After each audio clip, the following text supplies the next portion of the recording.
రక్షకుడైన యేసుక్రీస్తు నామమున మీ అందరికీ నా యొక్క ప్రత్యేక వందనములు. ఈ ఉదయకాల సమయమున దేవుడు మనకిస్తున్నటువంటి వాగ్దానమును చదువుకుందాం. సామెతల గ్రంథము 8వ అధ్యాయము 14వ వచనము.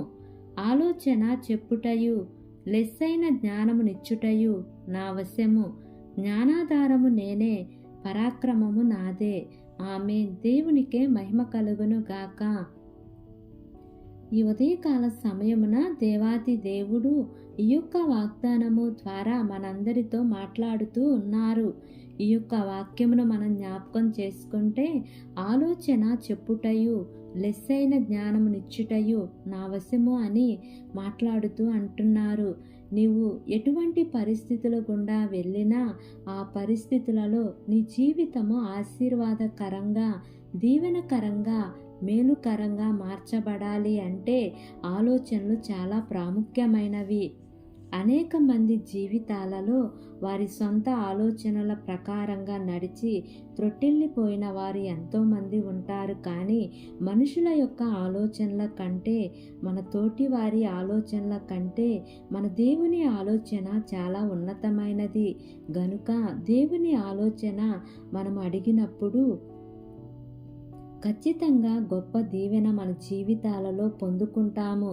ఇక్కడ భక్తుడైన దావీదుని మనం జ్ఞాపకం చేసుకుంటే, దావీదు దేవుని యొద్ద విచారణ చేసినప్పుడు ఎన్నో అద్భుతమైన కార్యములను దావీదు తన జీవితంలో చూడగలిగినాడు. కనుక ఈ ఉదయకాల సమయమున ఈ యొక్క వాక్యము వింటున్న ప్రియా సహోదరి సహోదరుడా, అలాంటి విశ్వాస జీవితమును పరిశుద్ధాత్మ దేవుడు మనందరికీ అనుగ్రహించును గాక. దేవుడు ఈ వాగ్దానము మనందరి జీవితములలో నెరవేర్చబడును గాక. ఆమేన్. ప్రార్థన చేసుకుందాం. ప్రేమ కలిగిన యేసయ్యా, కృప కలిగిన దేవా, నీకు వందనాలు తండ్రి. నీకు స్తోత్రములు ప్రభా. ఇంతవరకు నీ కృపలో మమ్మల్ని కాచి కాపాడిన విధానాన్ని బట్టి నీకు వందనాలు తండ్రి. ఈ ఉదయకాల సమయమున మీరు మాకిచ్చినటువంటి ఇట్టి వాగ్దానాన్ని బట్టి నీకు వందనాలు ప్రభా.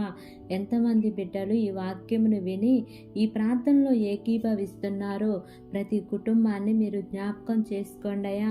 వారి కుటుంబాలలో నీ యొక్క శాంతిని, సమాధానమును, నెమ్మదిని మీరు వారికి అనుగ్రహించమని అడుగుచున్నాను ప్రభా. తండ్రి, ఆలోచన చెప్పుటయు లెస్సైన జ్ఞానం ఇచ్చుటయు నీ వశము అని వాగ్దానం చేశావు కదా తండ్రి. అయా, నీ బిడ్డలకు ఏది కావాలో నా ప్రభా, ప్రతిదీ కూడా నీ మితిలేని ఐశ్వర్యంలో వారి ప్రతి అవసరత అక్కర్లన్నీ కూడా మీరు తీరుస్తూ రమ్మని మిమ్మల్ని వేడుకుంటున్నాను ప్రభా.